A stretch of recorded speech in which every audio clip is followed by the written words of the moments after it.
So gratitude does a few things. First, it raises your emotional body, right? So we know that like attracts like. So if I'm angry, guess what? I'm going to get cut off on the road. Someone is going to rear end me, or I lose my keys, or like typically when you're in a grouchy state, you're going to experience that's just kind of the world that you attract. So raising your emotional body to be one of gratefulness, thankfulness, love, then that's going to be more of what you attract throughout the day. Stay connected to gratitude. Hit the follow button right now and join thousands of listeners tuning in each week. We're the Gratitude Seekers. Come join us.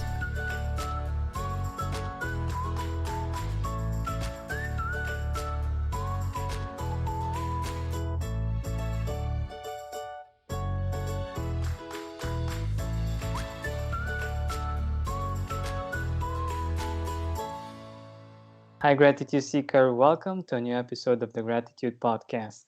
Today, with us, we have Denise Walsh. She's a proud wife and mother, former clinical psychologist, motivational speaker, and multi-million-dollar earning entrepreneur.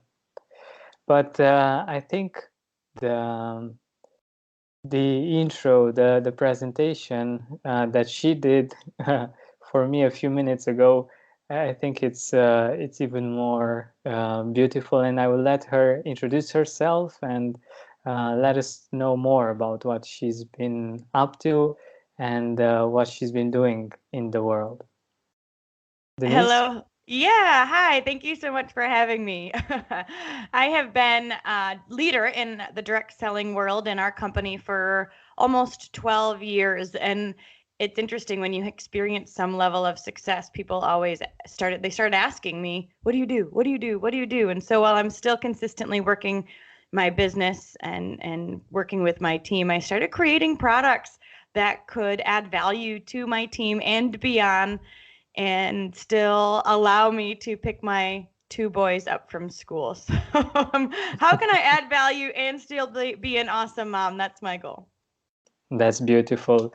And I think I wanted you to say this because I think it's a really beautiful way of feeling successful. Like the fact that you can be there for your kids. I think like I totally resonate with that version of success. And I think it's very beautiful that you mentioned it. It's funny when I feel like I have a lot of value to add to the world. I have a lot of love to give. I have experience, and with my psych degree and building our business as an entrepreneur, I've had to grow through my own glass ceiling time and time again. So I have a lot to say and I have a lot of love to give, but I also have a family that I love too. And so I was trying to navigate, how do I be good at both? I don't want to give up my career, quote unquote, to be a mom only, and I don't want to sacrifice my family for my career. So I feel like I'm trying to find a way to do both, and right? Yeah, that's beautiful. That's beautiful. And I think it's a very important part of who we are, finding the balance and managing to also find the time for gratitude, for appreciating what we have. And I know that you're really big on this too, on the fact that um, you don't take for granted what you have, right? Yeah. I really do feel like we can love where we are and really connect with the here and now, and still be excited about where we're headed. Definitely, definitely. So I know that you have some interesting habits that have to do with gratitude. Can you share a few with us? Absolutely. So I one of the products that I've created this past year is called the Dream Life Daily Journal. And in this journal, this is again kind of my morning routine, and it's been my morning routine for years and years now, but I created it in a book form because everyone was asking, what do you do? What do you do? What do you do? And I realized that gratitude was a big part of my morning routine, and a big part of quote unquote what I do to experience success is really tap in And so every morning in my Dream Life Daily Journal, there's a space called Eyes Wide Open. And in this Eyes Wide Open section, I challenge us to take a look at the last day or so and see what was already working. See who, what lined up in our path that is exactly what we were looking for. And, maybe the encouraging text that we needed at the exact moment, where was God showing up for us already? Because I think so often our eyes are on what's not working, who is not working, what's not going right. And so in the journal, I challenge everyone to look at what is working and where God is showing up. And so I feel like in the mornings for me, that kind of puts me back in a place of everything is working out for my good. And everything is, like you're just like, okay, everything's good. It can be good. And then second to that is a gratitude game. And this is really fun too, because every day the gratitude game is different. And for example, I did my journal this morning and the gratitude game was called Everything is Awesome. And it challenged me to write out my daily itinerary, essentially like my to-do list, but do it with expectation that everything is amazing, awesome, working out exactly as planned or exactly what I need.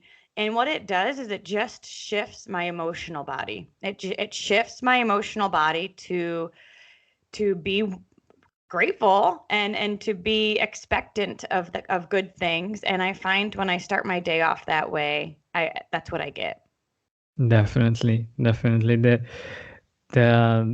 The morning is so important, and the way we wake up, what we do in the first hours is so important. And I love that you mentioned that, and I love the idea of making it into a game and playing, because we love playing. We don't love we don't like as much to be all serious and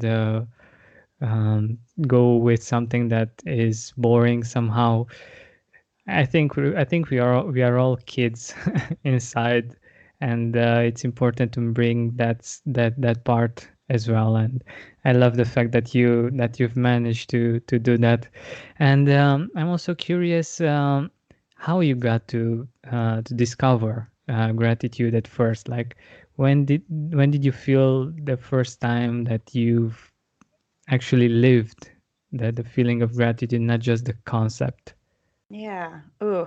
So there's been certain points in my life for sure that I felt like I was more attentive to this topic than others, but the I would say the major pivot point for me was a few years ago. We were headed to the top of our company. We were, business success was awesome, right? We were experiencing momentum and people were signing up every day and it was amazing and super exciting. But in my personal life, it was probably the hardest personal life experience I'd had. Just relationship struggles and I was in a place where I was having to compartmentalize a little bit and be like, okay, now I'm working and I'm on and I'm excited and I'm going to put this upset to the side a little bit. And then and it was confusing and I didn't want to have this struggle anymore, but I didn't know what to do. And so I went into what I now call my war room. This was a few years ago. A movie came out called The War Room, and basically it ends up being like a prayer room.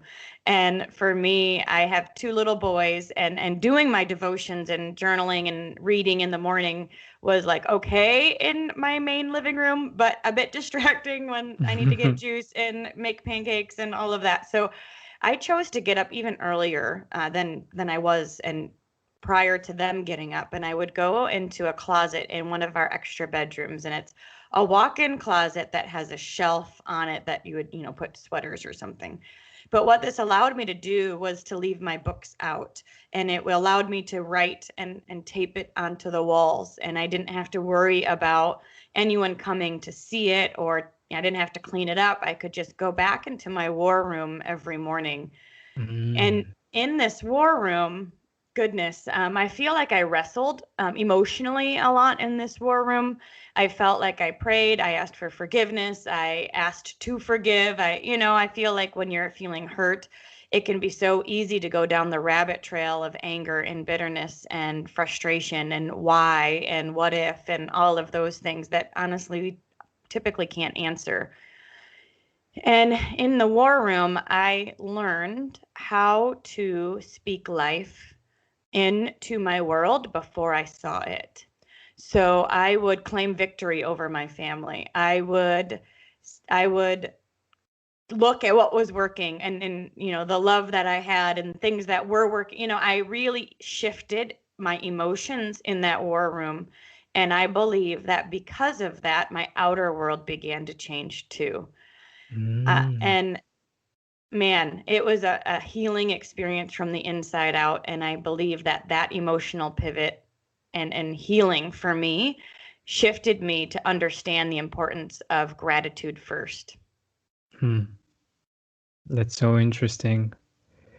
And especially taking into consideration the whole picture, I think it's quite beautiful how you actually express this experience. Yeah, it's usually in those kinds of moments when we discover, at least that was my experience, and the experience of many others with whom I've talked with. And it's really beautiful that we were able to actually get to that feeling and to experience it. And once you have that experience, is something that you want to repeat and to live again and again, right? Yeah, absolutely. Oh my goodness, because once you break through something like this, because again, it's the trail of fear, anger, resentment, that rabbit trail that we can go down versus shifting our emotions to the grateful, thankful, love, emotional side. I feel like I wanted to shout it from the rooftops and be like, oh my gosh, you can experience transformation yourself. You can do this. Life can change from the inside out. And that's part of where the journal was sparked from. Because again, people were asking me, what do I do? And I was like, I start here because you can do all the successful things, but if you don't start in a centered place, connected place, it doesn't often do anything. And so, yeah, I feel like when I experienced that pivot, that transformation myself, I wanted everyone to experience their own. That's amazing. That's amazing. I totally know the feeling. It's one of the reasons why I want to make my vision a reality, to reach 100,000 people, and to get them to experience gratitude and to live it as much as possible in their life. But um, getting back to our questions, I'm really curious if you've went into the part of gratitude that actually helps you uh, be free of guilt. Hmm. Have you experienced that? Oh, this is a really great question because I have my favorite gratitude quote is one that I think I made up. I don't know. I never heard it anywhere else. But it says, I love where I am and I know where I'm going. Or another way to put it is, I love who I am and I love who I'm becoming. Mm, Because when I'm working with people who, and this was in the psychology world, I was a clinical psychologist for 5 years before becoming an entrepreneur and then working with my team and training and coaching and mentoring. What I find is that so many people are hesitant to set goals or to want more for their lives because they feel guilty. They feel guilty for wanting more. They feel like they should just be happy with where they are and content. And so there's this disconnect between growth and hitting goals or taking a step or whatever the next thing is for them, and feeling like that means that they don't like where they are. and then they feel guilty, or maybe they feel guilty for leaving people behind. Like, okay, Mm. if I move or if I take a step, then I'm going to have to change relationships, or maybe I'll be the first one in my family to graduate high school, and my parents will, my family members will not understand me, or there's all of this. I mean, it's kind of like invisible ties that we have that can keep us where we are. But guilt is a big part of that. Guilt of leaving people behind, guilt of wanting more, feeling like we shouldn't want more, things like that. And I feel like when I harmonized that, when I said, no, no, no, no, me wanting to grow and me wanting to hit goals and me wanting to continue to level up myself has nothing to do with not liking where I am. And it has everything to do with loving where I am and wanting to continue this journey. It was harmonizing gratitude and vision that really, again, allowed me to be content, to be at peace, to be filled with joy, but also to be intentional with my actions and with my relationships and where I'm headed. And I think that guilt is one of the things that hold us back, and we can let that go, and loving where we are is a part of that. Hmm.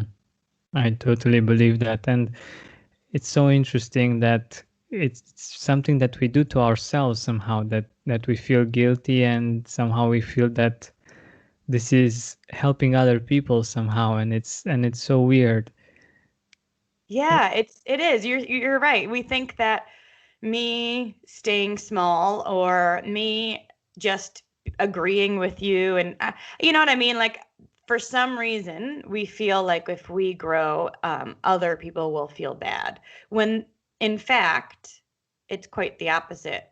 When we grow, we're inspiring everybody else around us, and I think we do put on the guilt is a little bit of self-sabotage sometimes. Mm-hmm. Mm-hmm. Totally. And it's really interesting how this is in paradox with the fact that we actually love growing. Like, it's something that makes us happy, and this is not in spite of gratitude, but like you were saying, uh, it's great being grateful for where you are and appreciating where you are, but the feeling of growing is amazing. Like, we just love it. I don't know if this works for everyone, but I know that it's my case. I love knowing that I'm getting better at things, that I'm growing personally, in my relationships. It's just something beautiful about it, right?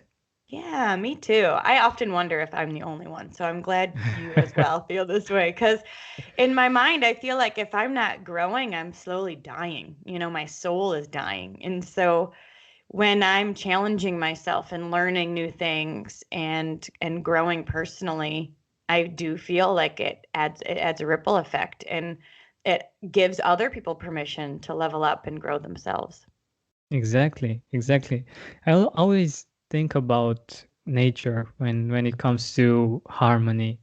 And when you think about nature, it's always growing, always expanding, right? Like, it's always uh, getting bigger. The trees are getting bigger.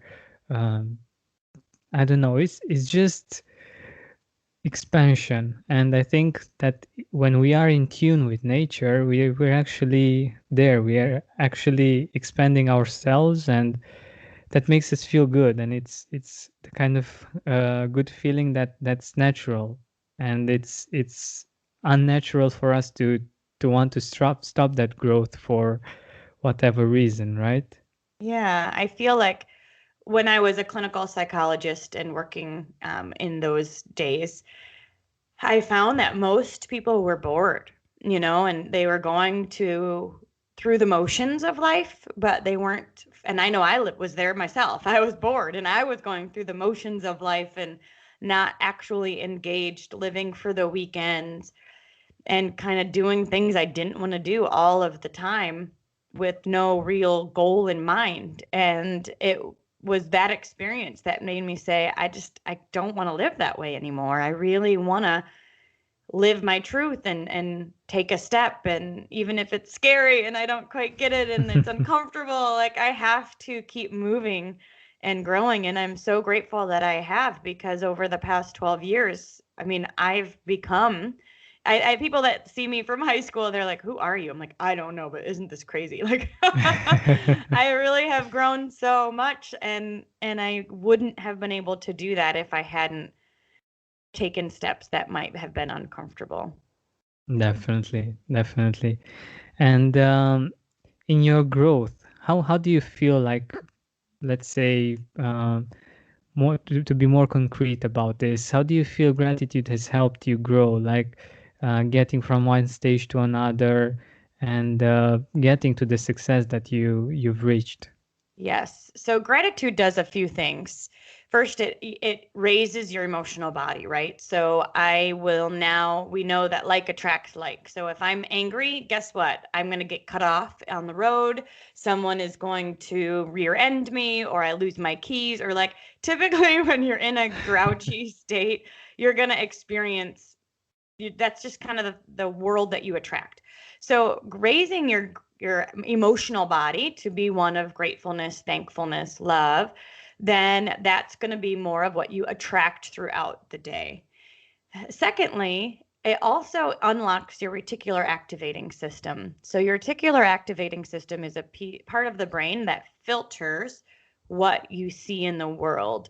Essentially, we have thousands upon thousands of input every day, and our brain can only assess, and it filters what it deems important. So we basically see what our brain is feeling like is important to us. So how does it deem what's important? By what we're thinking about. So if we are experiencing more gratitude, if we're thinking about what is working, if we're thinking about how much we love where we are and who we are and all of the amazing things that are happening in our lives, then we are going to see it more in our daily life, because our brain is filtering that as being important. So we're going to experience it. It just will start to compound on each other. So I feel like this is such an important part of our habits, our healthy, successful habits, because we we become what we think about. And so when we intentionally think about who we want to become, and have love and gratitude as being the base of that, then that is what's going to show up for us. That's beautiful. That's beautiful, and it's so true, because it doesn't mean that bad things aren't happening, or that we can't find things that we can be grateful for right now.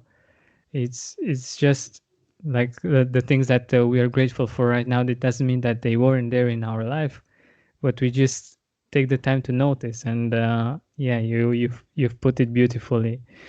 And I was thinking that you mentioned high school and the transformation from high school to who you are today. If you could go back in time and tell your younger self something about gratitude, what would you tell her? Mm. When I was in high school, I looked around to others for validation quite a bit. I really didn't trust myself. I would look at what other people were wearing and be like, oh, I should be more like them. Or I would look at what other people were doing, and I looked for external validation.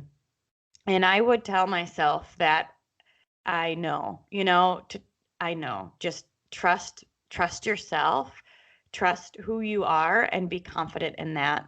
Because throughout the years, the more that I've really owned myself, in a sense, owned who I am and taken steps, and just being proud of who I am and what I love, and not second guessing myself all of the time, the more the how has been able to show up, the more I am able to bring in success into my life, because I'm doing it in a state of confidence rather than a state of insecurity. And so I would tell my younger self, like, girl, just go do it. Like, you've got it. You've got everything that you need. You are exactly who you need to be. So own it and keep running. That's wonderful. That's so beautiful. And I think we all go through that period when we compare ourselves to other people and we seek external validation. I actually I don't know if there is a way for us not to go through that. Do you have ideas on this?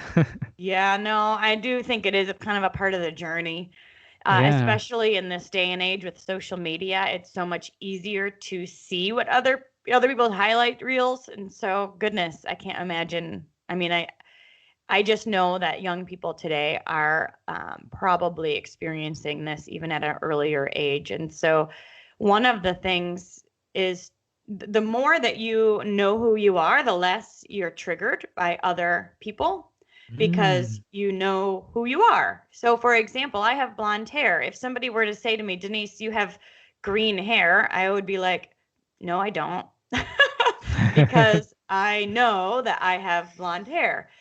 However, if I have just gone swimming, sometimes my hair can get green if I swim in chlorine too much, and I'm already second guessing myself and I wonder if it's looking green and oh my goodness, and then somebody says that might trigger me. Oh my gosh, my hair Mhm. looks green. I can't believe it, you know? So we're often triggered by things we're already insecure about. So the stronger we can get in ourselves, like who am I? What do I like? What brings me joy? What are my strengths? What do I want? And the stronger we can get in ourselves, the less invisible ties we have to other people. And so Mm. when I was working with adolescents back in my psych days, that's what I wanted them to know who they were. I wanted them to love who they were because I feel like then that can lessen the comparison game. Exactly, exactly.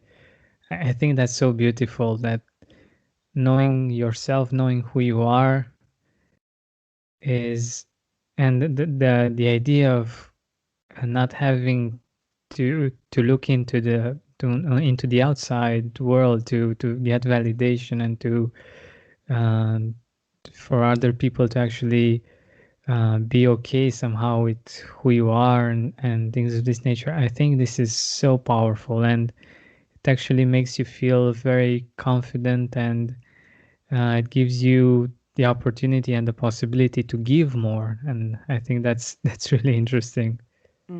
Yeah, it does. You can't pour from an empty cup. And if you're spending a lot of energy wondering if you're good enough, you know, if there's ever a thought that says I'm not good enough, that's false. That's not the truth.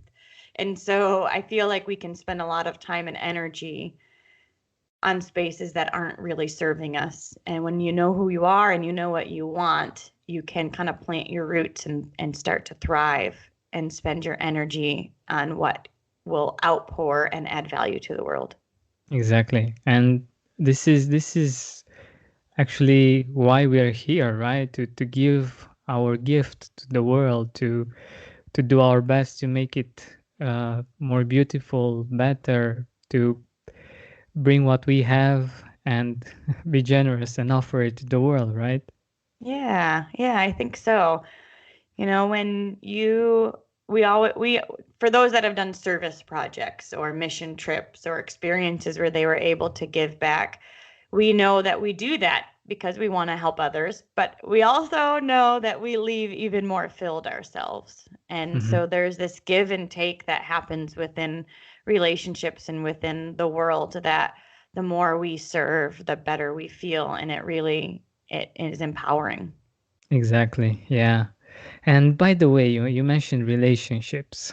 Who are the people in your life that you feel grateful for? Like the people that had an impact that changed the course of your life in one way or another?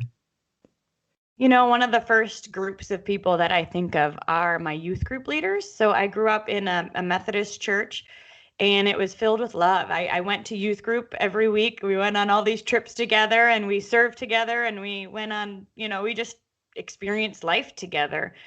And what was important to me about the youth group leaders that I had throughout the years of middle school and high school is that I honestly didn't need to use them for like a hard time. I didn't need to confide in them. I didn't need to, not one of them necessarily was the go to person for me. But what I found was that I had adults all over my life that loved me. And they didn't have to, we didn't have to have a deep conversation about life. They just showed up consistently, Mm-hmm. and I felt loved by them. And looking back, I realized how important that truly was, uh, because I knew it was more than just my parents. I felt surrounded by a community of support. And at my wedding day, there was a whole table of youth group leaders. It was years and years later, but they were still showing up. And Wow. so I feel like there's been mentors throughout the years. I've been trained with Jack Canfield and John Maxwell, and there's success leadership in the world. But when I think about people that really helped ground me and support me, it was those youth group leaders that just kept saying, yes, I'm showing up, you're important, let's do life together. Wow. That's so beautiful. Let's do life together. I'm here. Yeah. And I think sometimes it's not a matter of having one thing said that's like changes my life necessarily. It was those that, yeah, I mean, we all want to feel so loved in community, and I feel like I felt that, and I didn't know how important it was until years later. Hmm. That's so true. That's so true. And especially when it comes to gratitude, we feel most grateful for the people in our life, for the experiences that we have, and the fact that they are or they were there. Like it's the case with children. And Hmm. circling back to the beginning of our interview, the fact that you're able to take them to school and you're able to be there for them. I think these kinds of things really make a difference, and I think it's really beautiful. Yeah, absolutely. Relationships that are creating a community for ourselves and being that support to others. I mean, that's what life is all about. Exactly, exactly. So we are nearing the end of our time together, and I wanted to ask you, where can our audience find you? Where can they get in contact, find out more about you? Yeah, absolutely. So I'm on Facebook and Instagram. It's the Denise Walsh on Instagram and Facebook. And those are the probably the two places I spend most of my social media time. But I also have a YouTube channel called just Denise Walsh, where I upload consistently. I have my own podcast as well called Dreamcast. And yeah, my goal is just to consistently add value into the world, and and that's where I do it. So I do have a couple other I do have a freebie for your audience, which is really Oh, fun. awesome. Yeah, so one of the questions, of course, people were asking me, what do you do? What do you do? What do you do? So the journal's a part of that, and you can get that actually just on Amazon, Dream Life Daily Journal. But I have a free download PDF at denisewalsh.com/action, denisewalsh.com/action. You can get the Dream Life Action Planner. And what I have found is that a lot of times people will say to me, Denise, I want life to be different, but I don't know how. Or I don't have any more time in my day. Or how am I supposed to fit this in when I'm already overwhelmed and stressed? And so there's a lot of things that you will want to do together with that. But the Dream Life Action Planner just gives you a place to brain dump all your to-dos and then put them back on your calendar in a way that is actually helping you take steps in the direction of your dreams. So it's several pages long. It talks about, a Dream 10 life in all different areas, picking one to be your focus, and then how can you put things on your calendar that will take you in that direction. No, that's wonderful. That's wonderful. Thank you so much. And thank you for being here with us and for sharing so many amazing stories and amazing pieces of knowledge that I think can really make a difference. Thank you. Absolutely. Thank you for having me. Hey, Gratitude Seeker, thank you so much for taking the time to listen to this interview. I really appreciate it. And if you could think of one person that would also benefit from it, share it with them. It might actually be the inspiration that they need to make their day or maybe even their life much better. Thank you so much once again. This has been Georgian Benta. Don't forget to keep seeking and spreading gratitude. At Arizona State University, we're bringing world-class education from our globally acclaimed faculty to you. Ranked #1 in innovation for 10 consecutive years and #2 among public universities for employability. ASU isn't just ahead of the curve, it's creating new paths to success. Earn your degree from the nation's most innovative university. Online, that's a degree better. Explore more than 300 undergraduate, graduate, and certificate programs at asuonline.asu.edu.